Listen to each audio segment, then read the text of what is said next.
Let's start first with Professor Esra Al Dhaen, and she is Executive Director and Quality Assurance and Accreditation at Ahlia University Bahrain. Today she is going to talk about online learning experience of the university, and she will be talking about particularly on the education, sustainability, and impact strategy of Ahlia University. The time is starting now, 11:30, and we allow her 15 minutes. Yeah, 15 minutes followed by 3 minutes question, please. Thank you. Thank you, Dr. Ihab. Thank you very much. First of all, I would like to thank you all for allowing me today to be part of your amazing conference. It's given me a great opportunity to share with you our humble experience at Ahlia University in Kingdom of Bahrain. For those who doesn't know about Ahlia University in Kingdom of Bahrain, it is, I'm sorry, I'm trying to share with you my slides. I hope, can you see it? Yes. Oh, right. So for those who doesn't know much about Ahlia University in Kingdom of Bahrain, Ahlia University was established in 2001. It is the first private institute in Kingdom of Bahrain, and it's relatively young. However, it is well known with its quality of education. And despite it is a young institute, it is still one of those universities that they are ambitious, and we are always working towards improving our strategies in terms of quality of education. So today I will be discussing with you Ahlia University Education Sustainability and Impact Strategy.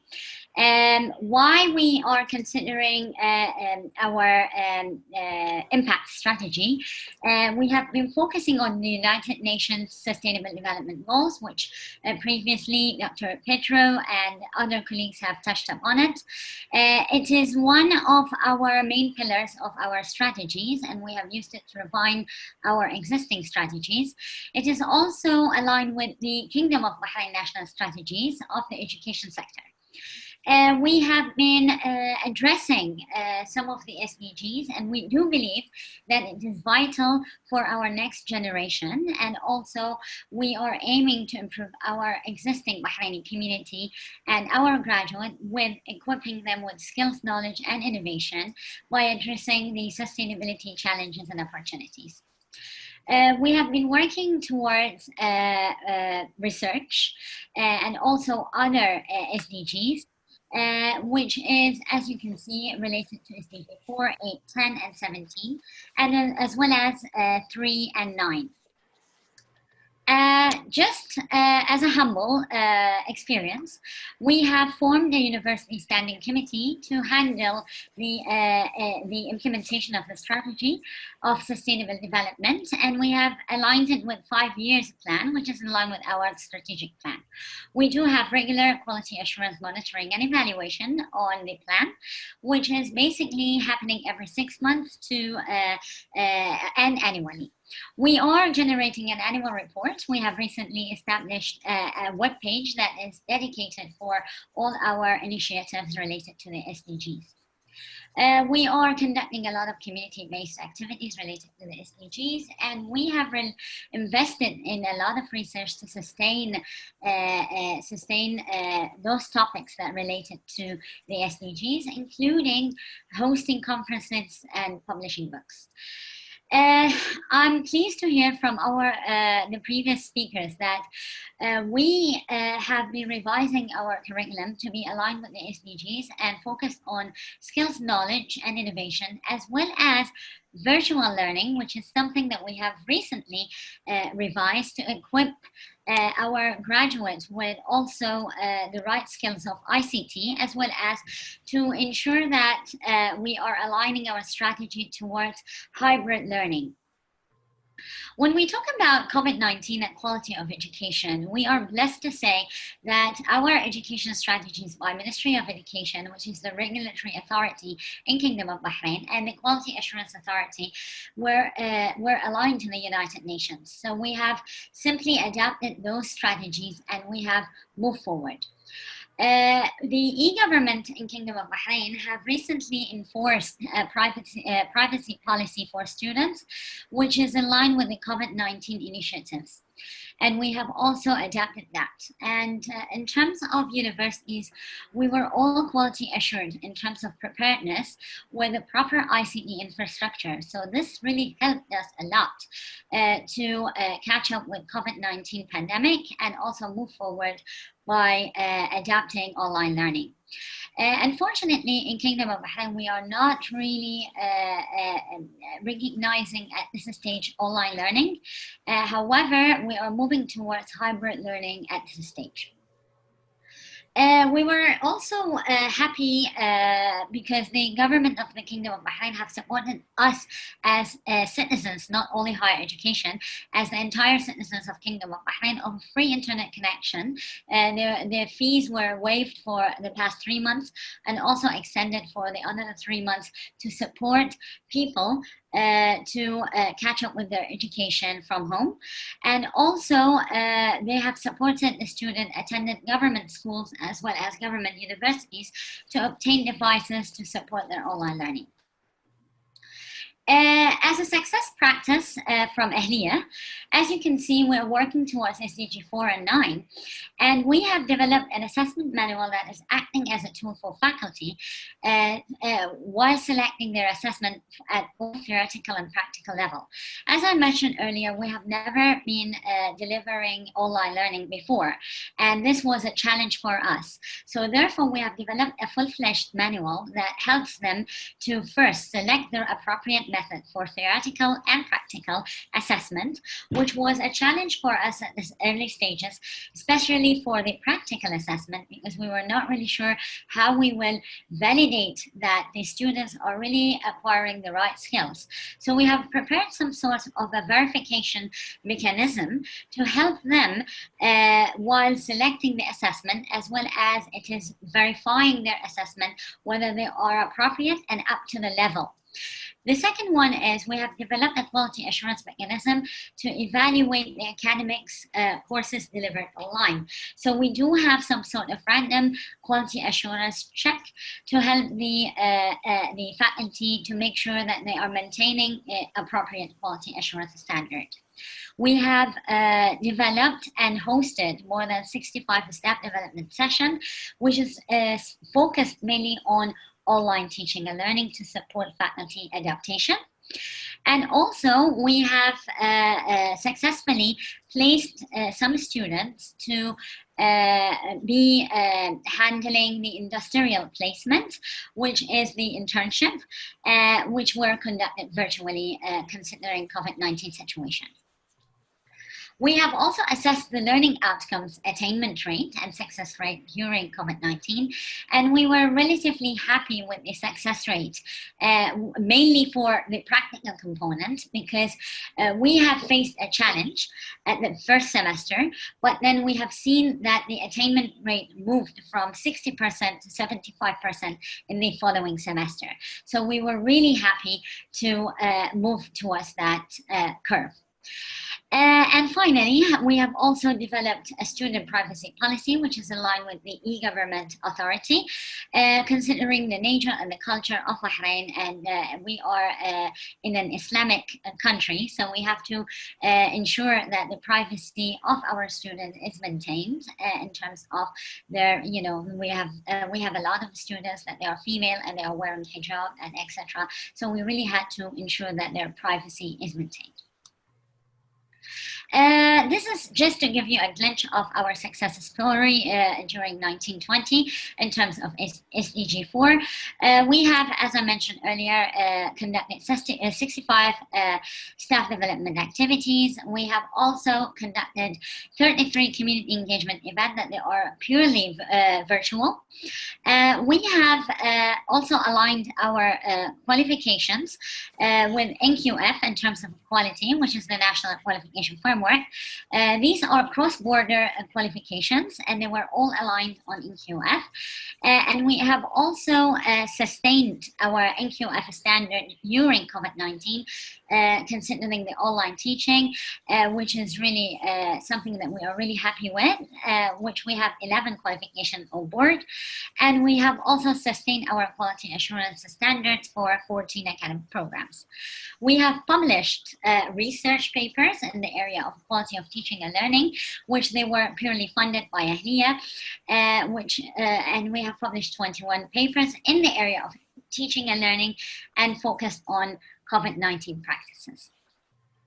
In terms of SDG 3, which is good health and well-being, we have also utilized the online learning and online facility to provide academic advising through virtual learning, and also provided different counseling sessions and established a call center for our student concerns to handle their anxiety and their concerns.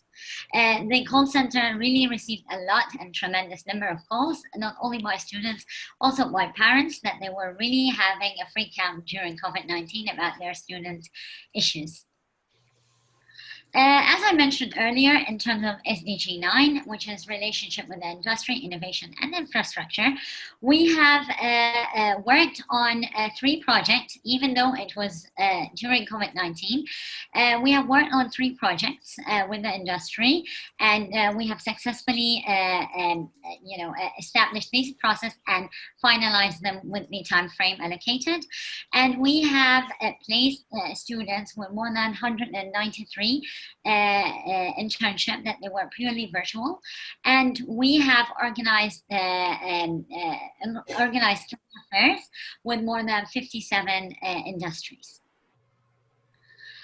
We have conducted different events in relation to educational excellence sustainability that tackled SDG 3 and 4, and which we are pleased also to say that this was also in partnership with our great Professor Alam from West, and we have been discussing major topics in relation to education excellence and how we can sustain our education after COVID-19. We had people from different parts of the region. We had people from UK, US, and the GCC country, and members from quality assurance agencies. Finally, we have also handled SDG 10, and SDG 10 was really giving us a great pleasure with regard to students with special need. During COVID-19, we had a number of students that they are special need, and they were really happy with the online learning because it really helped them a lot during this period. Ahlia University is well known in accommodating students with special need and supporting their education further. And also we have still accommodated students that they are international, and they were attending online courses from their countries. So we are really happy with our experience, and we believe that with your practices, we will gain more insights in order to improve our online learning and create a hybrid learning in the future. So thank you very much, and we hope to collaborate in the future. Thank you. Thank you. Thank you very much. And such a lovely presentation. Well done. And thank you, Prof. Esra. And we open the floor for question, please. We have 3 minutes, so we can just share some queries so Professor Esra can clarify to us. You can use the hand to... Yeah. If not, I have something for Professor I think Esra. you have Dr. Alexandra here. Okay, yeah. We have Dr. Natai. Thank you very much, Professor, for describing your government's effort to implement SD4. And however, I seem to see a contradiction in achieving SDG4 while discriminatory in terms of supporting students attending government school to device. Well, if Professor Esra can answer that, please. Yes. Actually, as I mentioned earlier, that in Kingdom of Bahrain, we are only offering traditional learning. We are not offering online learning yet. We are not, we have not recognized online learning, and therefore universities and schools have always been teaching face-to-face learning. However, with COVID-19, there have been, everyone have transformed in terms of teaching and learning, including schools and universities. Now, in terms of universities, we were quality assured by different quality assurance authorities, and we were quality assurance in terms of having the right facilities to offer teaching online. However, in terms of the schools, they were also quality assurers and they had the right facilities. But in terms of parents and in terms of people who are attending government schools, they had difficulty in providing, laptops to their kids. They were having difficulties providing devices to their kids for online teaching, and therefore the government have facilitated that by providing devices to the parents and kids to take it at home and attend online classrooms. So that's what the government have supported. Thank you very much. This is very comprehensive answer, very clear. Thank you. And we have a question from Dr. Alexandra, please. I wanted to ask double question. Firstly, what was the most difficult from your standpoint? Which out of those initiatives was especially challenging? And second question is, did all those initiatives were introduced in a collaborative approach, or was this a feel of almost like a push down, a kind of almost top to bottom approach? Okay, let me answer the second question first. With regard to how did we plan it, it was a collaborative approach. Definitely, it's a teamwork. It was at multiple levels. So what we have done is we have done some sort of a self-assessment of the United Nations SDGs, and every channel that had a lot had some initiative that they could contribute have listed it down, and then it went to the committee that it was recently established, and then this committee, at the beginning it was an ad hoc committee, but now it is a standing committee at the university level. So it went to that committee, and that committee have kept it all together and developed it, put it in the form of a plan. So how we are ensuring that this plan is implemented by maintaining rigorous evaluation by the quality assurance, and this is how we have maintained it and ensure that it's implemented. So it's something very important, I must say, that the plan, when it was set with a very clear budget and clear financial support. So we ensured really that the plan was going well. In terms of challenges, honestly, one of the biggest challenges that we face that, as I mentioned earlier, we are, as higher education, we are really, we must comply with the regulatory requirements. And in the Kingdom of Bahrain, we really have certain regulatory requirements that we must comply. However, one of the requirements was that we never had in our mind that we would be providing online learning. And though we are using the platforms, but we are using it for normal like knowledge sharing and stuff like that. We're not really relying it on definite online teaching. Therefore, one of the major issues that we faced was the assessments, because the way that we were handling it before, it's different. And now, in terms of assessment and maintaining the academic standard and also assuring that there's no academic misconduct was really tough. So we had to develop some sort of equivalencies of assessment that really helps to ensure that the students are graduating with the right skills and also the right expected learning outcomes. So that was one of our biggest challenges. So how did we overcome that challenge? We have benchmarked our assessment. We have checked our assessment with very well-known organizations and universities, and also with our collaborative partners like Brunel University London and also George Washington. So we have looked at what did they do and we tried to adapt it. But we also relied on many reports published by different entities like the Higher Education Academy, etc. Thank you very much. That's a very comprehensive answer.